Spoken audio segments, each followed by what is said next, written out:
tergiversan el mensaje, tergiversan las palabras y tergiversan los conceptos para poderlos manipular. Lo mismo que hicieron con el tema del comunismo, lo que mencionaba la doctora Fabiola, que una cosa es ser solidarios y otra cosa es que se vuelva una comunidad socialista, por decirlo de alguna manera, en el sentido de que en el caso que se ve actualmente, que es el Estado el que debe administrar los recursos y el Estado es el que reparte las cosas. Entonces lo volvieron una cosa que era de cooperativismo, del corazón, de amor, de solidaridad, lo volvieron un arma política. Bueno, más bien esos son los términos, no comunismo cristiano, como algunos lo han presentado. Era una sociedad que aportaba su dinero y bienes voluntariamente, pero eso fracasó, eso no continuó, porque nosotros somos cristianos, pero aún pecadores, pero no pecadores de vivencia y práctica del antiguo pecado. Uno todavía sigue siendo pecador en el sentido de que aún no hemos llegado a esa etapa que anhelamos y es la glorificación, ¿no? Sin embargo, sí debemos procurar y debemos ser ejemplo de vida cristiana en los temas de justicia, los temas de integridad y verdad. Un cristiano que no vive en esos planos realmente niega la fe cristiana. Lo que pasa es que, mira, ahí viene un quiebre interesantísimo, porque eso que narra de manera tan bella y que fue real, de que todos compartían bienes unos con otros. ¿Cuál es? Ananías y Zafira. Ananías y Zafira. Ahí hay una evidencia en ese relato de que había propiedad privada, porque la vendieron. O sea, eso no se anula. ¿Cuál fue el quiebre histórico y de la comunidad cristiana? Porque eso se diluyó con el tiempo. Porque desafortunadamente con Constantino, con su historia de que vio obviamente una imagen en la cruz y había una batalla del imperio romano donde él dice que por esta cruz vencerás, y él dice: Señor, si venzo, me convertiré al cristianismo y haré oficial la religión cristiana en estos pueblos. El problema es que Constantino sí gana la batalla. Y la dificultad fue ¿cuál? Que ya Constantino da un decreto y él empieza a darle tierras, y eso sigue vigente, que ese es el gran fraude de la iglesia oficial romana, católico-romana. Les dan tierras, tan es así, contemos las universidades y colegios que hay en toda Europa y en todo esto, para saber, más del 20% de las tierras en el mundo pertenece a esa institución. El Señor nos mandó fue ir y predicar el evangelio y hacer discípulos a toda la nación, no ir y tomar tierras y hacer terrateniente. Eso hizo que hubo un quiebre moral tan grande que esa santidad, esa piedad que era directamente de unas predicaciones manifestadas por el Espíritu Santo en comunidades y donde la dependencia a Cristo era total, aquí se diluye. Entonces yo me autoproclamo cristiana porque es que el emperador de turno me va a dar tierra. Entonces esos cristianos desaparecen y ya la masa social de toda Europa se va a diluir, van a entrar paganismo, entonces se va a perder esa gloria de lo que logró hacer Pablo de Tarso con sus... Por eso este canal se llama Contenidos Cristianos para No Creyentes, porque aquí lo que estamos viendo, de acuerdo a la narración que nos ha hecho el pastor y a su narración tan fabulosa, cómo el ser humano ha cogido conceptos de Dios, conceptos de la doctrina, y los ha manipulado para convertirlos en armas políticas, ¿no es cierto? El feminismo, del cual ya hemos hablado, el socialismo y ahora la propiedad privada. El cesarismo en la política. El cesarismo en la política y la posesión de tierras, la acumulación de riquezas. Entonces, no es el concepto Dios el que nos ha hecho daño, como muchos dicen en la sociedad moderna, no, es que ese concepto de Dios ha ensuciado la sociedad y ha creado violencia y ha generado guerras. No es el concepto de Dios, es la manipulación que le han dado a algunos para apropiarse de ese mensaje y volverlo arma política o ideología. Y mira, William, es que es muy, muy importante lo que estás diciendo, porque una de las obsesiones y de la marcación insistente que hacía Pablo de Tarso en esos 20 años que duró, no sé si fueron 15 o 20 años, en todos esos pueblos era presentar el evangelio, era defendiendo el evangelio, recalcando el evangelio, volvía a las iglesias, a las comunidades, no os aparté. ¿Por qué? Porque el ataque era continuo. de paganos, de poder político, de judíos inconversos, ese orgullo humano, o sea, ese pecado que habla el pastor Mario, que lo habla la Biblia, una de las doctrinas o de las enseñanzas más marcadas en toda la Biblia, es que el hombre de manera natural viola la ley de Dios constantemente. Por eso es que el comunismo, detrás de unas normas que viola, está tratando es de asesinar a ese Dios que representa una ley moral. Porque ahí, cuando hay una ley moral, donde nadie matara, imagínate, donde nadie robara, nadie adulterara, nadie mintiera, ¿qué sería? Pues sería el cielo en la tierra. La gente dice el cristianismo, eso no es práctico, eso es lo más práctico. Coge cualquier país del mundo que está en crisis y que coloquen los solos 10 mandamientos en la constitución de cualquiera de ellos. Cojamos Haití, cojamos Colombia, cojamos Ucrania. ¿Qué pasaría si se cumpliera? Simplemente sería suficiente. Sería suficiente. Pero ¿qué pasa? Las iglesias oficiales, esas que se unieron a ese catolicismo romano, no predican la ley moral, no la predican. Al no predicar al Dios de la ley moral, se eclipsó Dios, lo que tú estabas diciendo fuera de cámaras. Nos eclipsaron a Dios. Sí, la gente tiene una idea nebulosa, no sabe quién es el Dios que es sustentado y vigilado. Sacaron ese concepto, Dios no lo quitaron. No, es que también hay que ir a la parte histórica de los inicios o comienzos de América Latina. Sí. La cultura hispano-católica que llega a estas tierras, ¿no?, presenta a un Cristo que no era el Cristo del Nuevo Testamento, de la Biblia. Mire usted los grandes Cristos que se han edificado. En Colombia tenemos imágenes de Cristo de más de 100 metros de altos. El Cristo de Río de Janeiro, en Brasil, Janeiro, en Chile, aquí en Cali. Bueno, tenemos... Pero ese concepto de Cristo genera una religiosidad de ese Cristo de cemento, de ese Cristo hecho de piedra que no habla, o de bronce. Que no habla, que no enseña. Sí, ya como ídolo, ¿no? Algunas personas piensan que nosotros hemos estado hablando de religión. Cuando usted habla de religiosidad, es porque hay una diferencia entre religión y religiosidad. Ese término puede despistar un poco en nuestro contexto cultural porque lo asocian de una vez con el catolicismo o con el protestantismo o la fe musulmana, pero estamos hablando, el concepto religión como tal, es un concepto, digamos, en cierta manera neutro, desde el punto de vista de estar unido con. Pero cuando yo me uno con el Dios de la Biblia, el Dios de las Sagradas Escrituras, estoy unido con un Dios que el mismo mensaje bíblico dice, es el Dios eterno, el creador de este cosmos, es el redentor de nosotros, porque lo que nos está destruyendo es el pecado, la violación de la ley moral de Dios, y por ende, ¿cuál es el problema? Para hilar un poquito lo que ya veníamos diciendo y ante tu inquietud, William, es que cuando se da un concepto de religión como religiosidad, ahí se elimina la moralidad. Es decir, la gente puede creer en lo que quiera, pero vivir y portarse también como le parezca. En cambio, la religión cristiana, digámoslo así, es como escribió Juan Calvino en su obra La institución de la religión cristiana.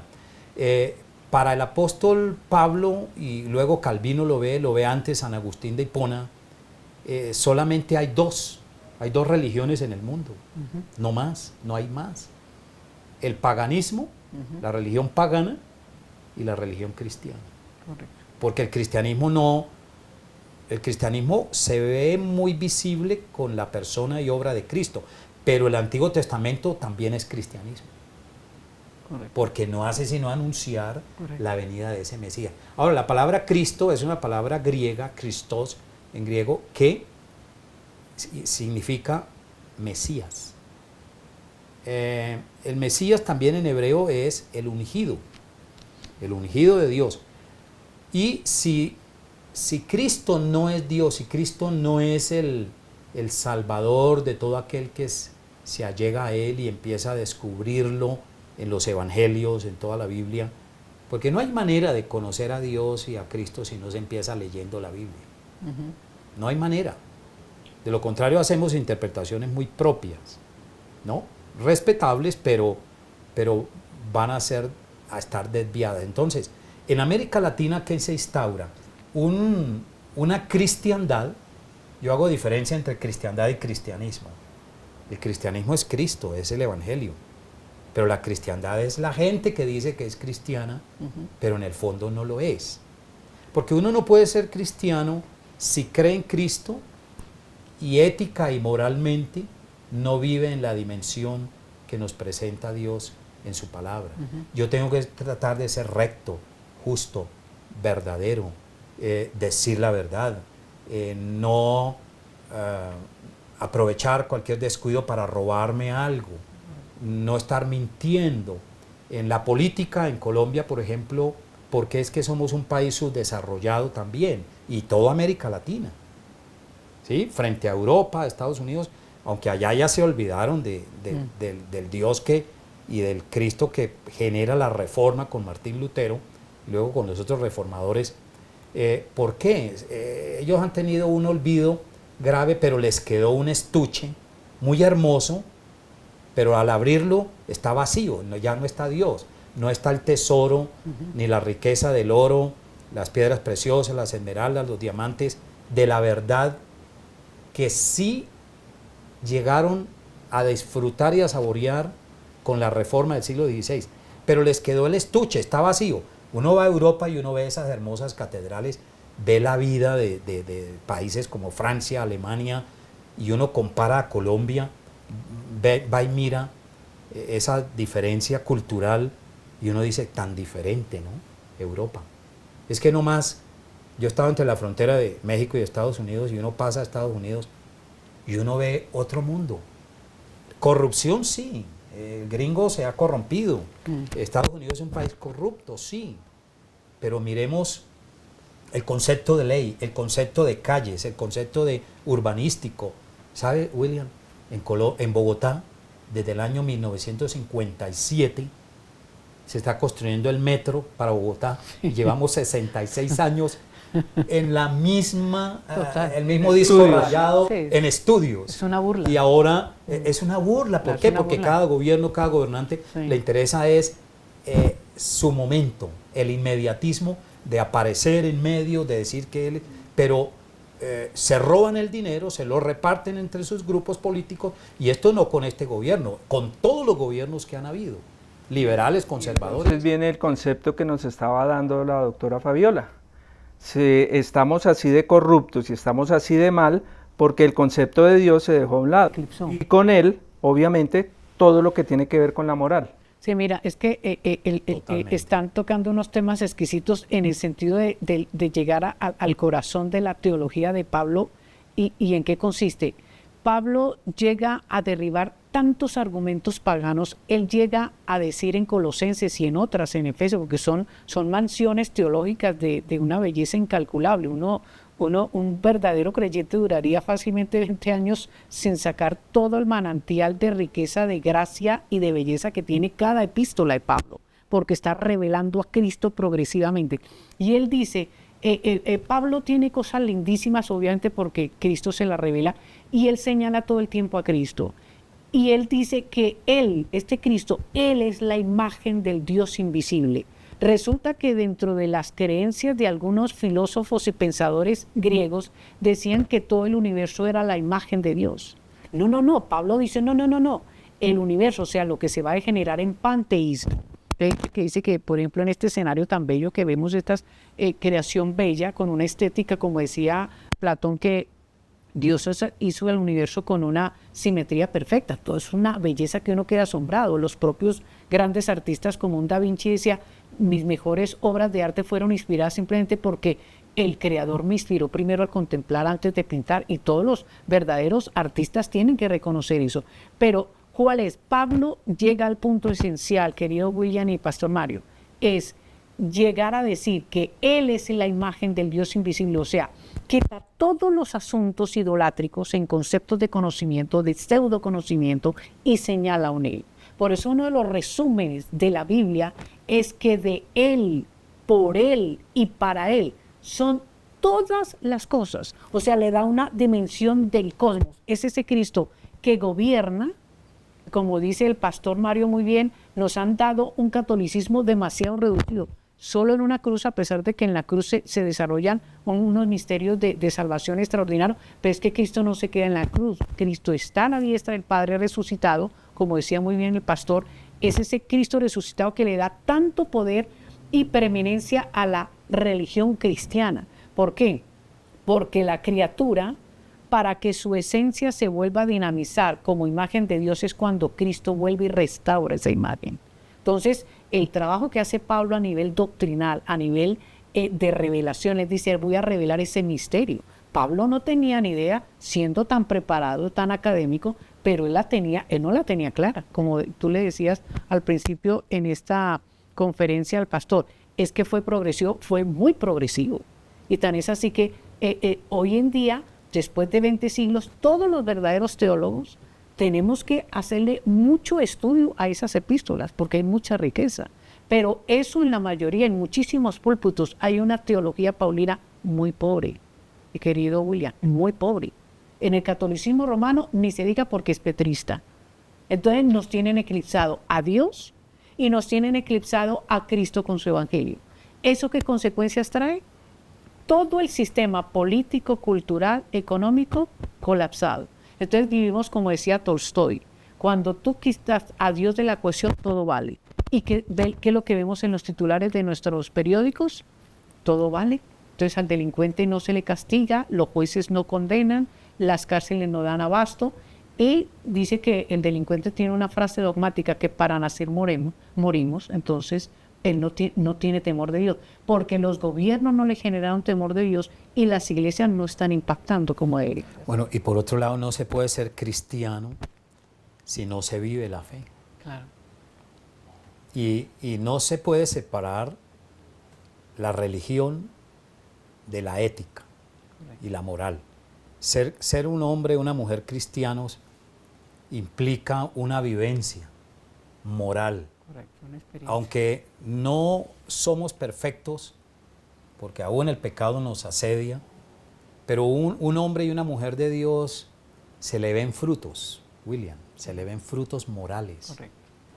Cuando viene la prueba, el dolor, nos acogemos a Dios y no sufrimos estoicamente, sino sufrimos entendiendo que Dios ha permitido esa situación con un propósito.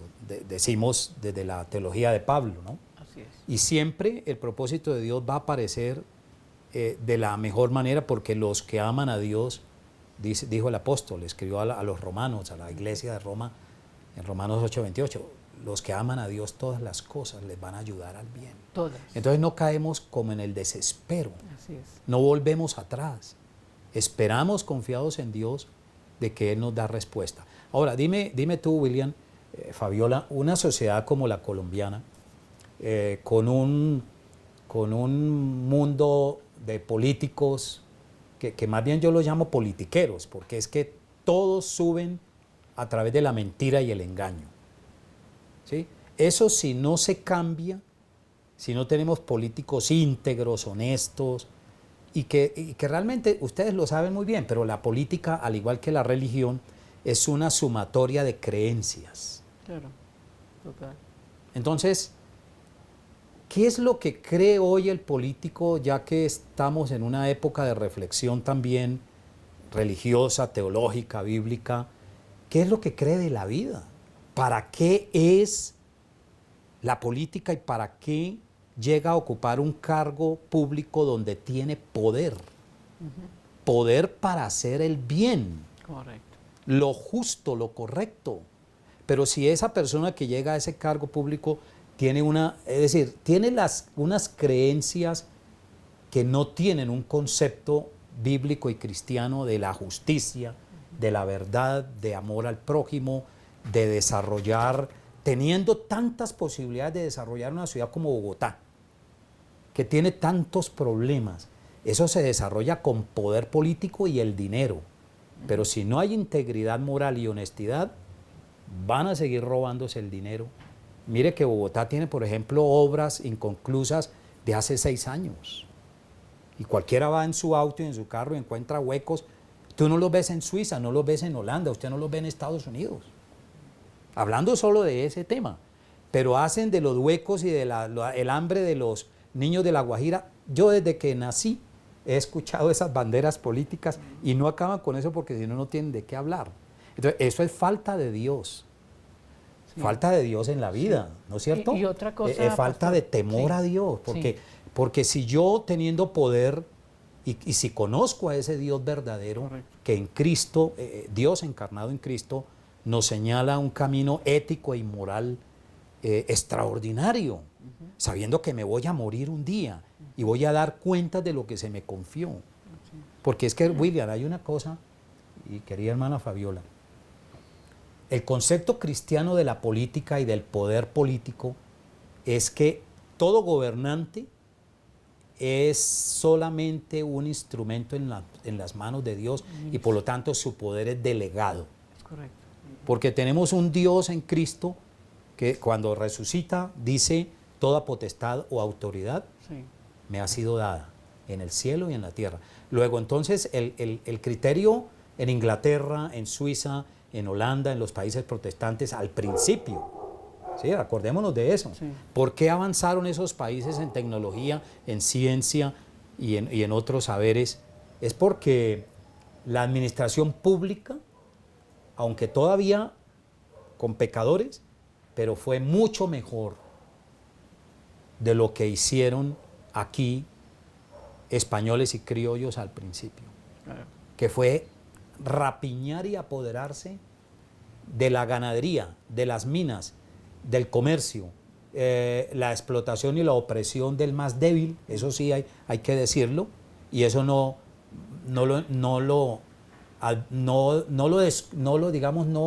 empezó con Carlos Marx.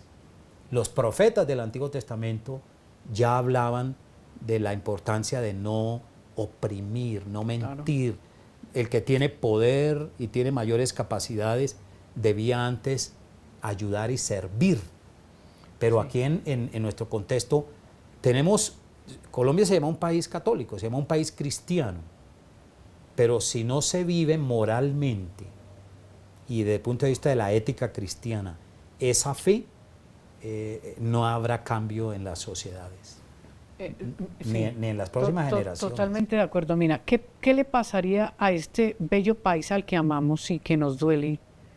Porque acá hay gente muy valiosa también. Creo que algunos políticos quisieran o han querido hacer cosas mejores, pero el sistema de peso que normalizaron lo ilegal es demasiado pesado. Como decía un procurador hace unos años, que la corrupción se institucionalizó, que eso es gravísimo, lo decía un procurador.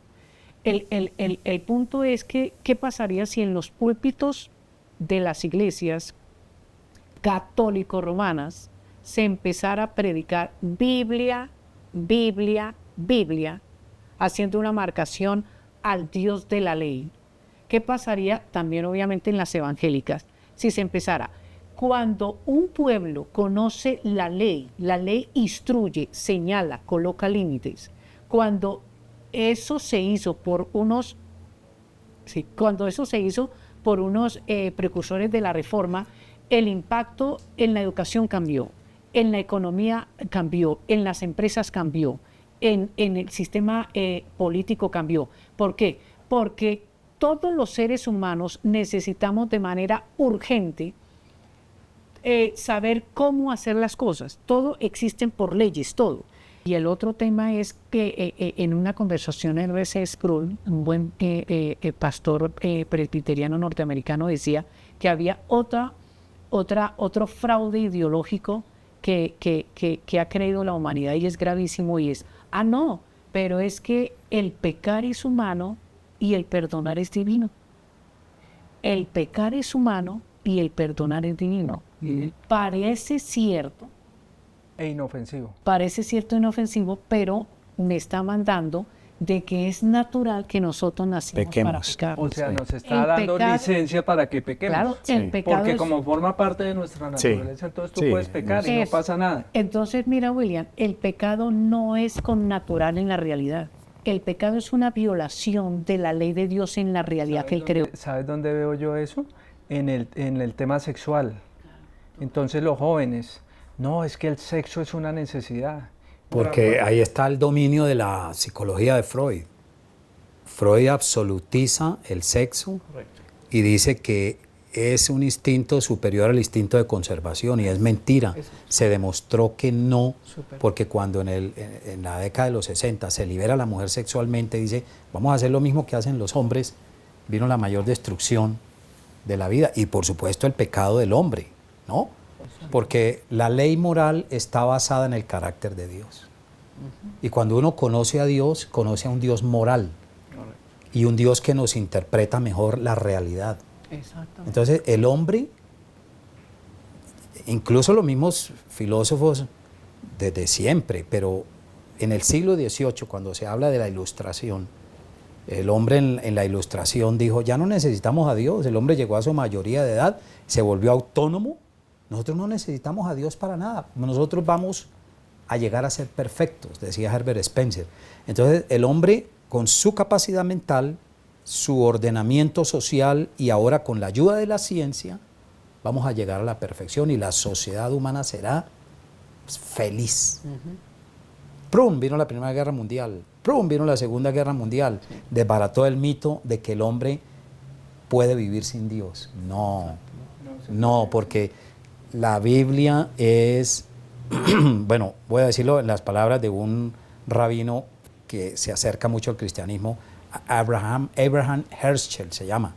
Él dijo, la Biblia no es la teología del hombre, la Biblia es la antropología de Dios.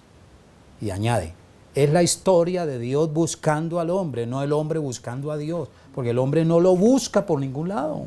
Es Dios que nos está buscando de manera continua, y lo hizo a un grado tal que prefirió encarnarse, humillándose, en la teoría de la kenosis, o la interpretación que se habla en Filipenses 2, que esa es una teoría errada, ¿no? Porque dice que Dios dejó de ser divino, dejó de ser Dios cuando se encarnó en la persona de nuestro Salvador Jesucristo. No, Cristo siguió siendo Dios. Eso es otro misterio, el hecho de que no entendamos que exacto, alguien pueda ser 100% hombre y pueda ser 100% Dios. Exacto. Hay un señor que se llama Lord Acton, británico, y él decía que no había cosa más desoladora que la genealogía de las ideas. En 1930 y 1860-1930 tuvo un auge, una cantidad de ideas que buscaban deconstruir la realidad de Dios, la realidad de las cosas. Dentro de las cosas graves, porque han habido herejías que han pegado mucho, una era herejía contra la persona de Cristo, contra sus dos naturalezas, y etcétera, etcétera. La otra herejía contra la Escritura, que le han atacado los teólogos liberales. Ahorita tenemos una herejía muy fuerte que se nos metió en las ventanas, en las puertas de nuestras casas, en los colegios de universidad. Se llama una herejía antropológica. Como el hombre la corona en la creación de Dios, está tratando de decir que el hombre no es lo que Dios creó en él. Entonces que hay una sexualidad, una individualidad, un llamado, una personalidad, y ya con todos estos ideólogos franceses y alemanes empezaron a decir que nosotros podemos crear la realidad y reconstruir la realidad y darle significado al lenguaje, a las palabras. Entonces, dentro de todo ese deterioro que es macro, con pseudointelectuales, nosotros vemos en televisión en nuestros países unos pseudointelectuales, y tenemos, por ejemplo, a nihilistas de rectores de colegios, de universidades, nihilistas. El nihilismo es que no creen en nada, le pierden significado. La teología, la fe cristiana le da significado absolutamente a todo. Le da un orden, un sentido, un propósito, un significado. Eso es una de las glorias que da Pablo de Tarso y obviamente toda la teología cristiana. Por eso es que la cosmovisión cristiana está considerada la religión con más coherencia y consistencia sobre lo que vive y experimenta el hombre delante de sus sentidos y de sus ojos y de la historia y de la ciencia.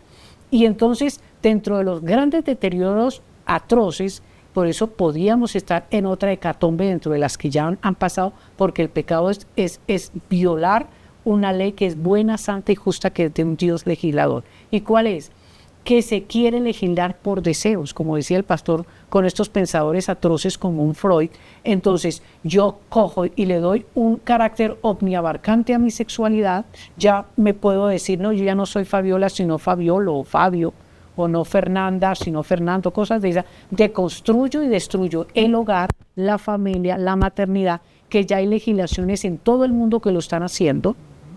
En Estados Unidos y a nivel mundial se presume a nivel estadístico que se han abortado 500 millones de bebés, que son los ciudadanos más débiles de las naciones. Hay unos asesinos en las magistraturas, hay un terrorismo totalmente, sí, moral que se está dando en la magistratura de la mayoría de Europa y Estados Unidos. Nosotros los ciudadanos tenemos la obligación y la responsabilidad de levantarnos y de protestar, porque los gobiernos de turno no tienen la potestad de definirnos. Ellos no tienen la potestad de definir que el matrimonio homosexual es legal. Eso no es legal, eso no es constitucional. Eso es ilegítimo, inconstitucional, antiantropológico. La evidencia científica dice que yo tengo cromosomas XX o XY si soy hombre. Entonces, ese asientifismo, esa degeneración ideológica que se implantó nos tiene en una hecatombe en donde de nuestros impuestos estamos pagando operaciones de homosexuales para que transgénero, y resulta que yo no debo de votar ni pagar impuestos para pagar ideologías que se basen en deseos, porque se quiebra la reserva fiscal de cualquier país, quiebra. No, tal vez así que en Estados Unidos, perdón pastor, en Estados Unidos ya se está eliminando tratamientos de psiquiatría por la droga. Entonces, nuestro problema en Colombia, en país, se hacen tratados y mesas de conversación de paz, en donde los que se sientan en esas mesas están envenenándole el alma y la psiquis a nuestros hijos con droga, pero dicen que quieren justicia social con nosotros. Eso es ridículo, sí, eso es una inmoral. contradicción. Son asesinos inmorales. Y los gobiernos, y como le dije yo una vez a una senadora, usted que es cristiana, ¿por qué no desarrollan legislación moral en Colombia? Legislación de la moralidad. Es que con eso es que aquí lo que más se necesita en nuestros países es una revolución moral. Moral. No es mal. En los países donde han llegado al extremo del aborto, de la aprobación, ejemplo, hay una estadística, y eso se puede ver en internet y en páginas muy serias, ¿sí? Entre las personas transgénero, en cosa de 15 años para acá, han habido 1.500 suicidios de personas que se hicieron esa cirugía. Claro.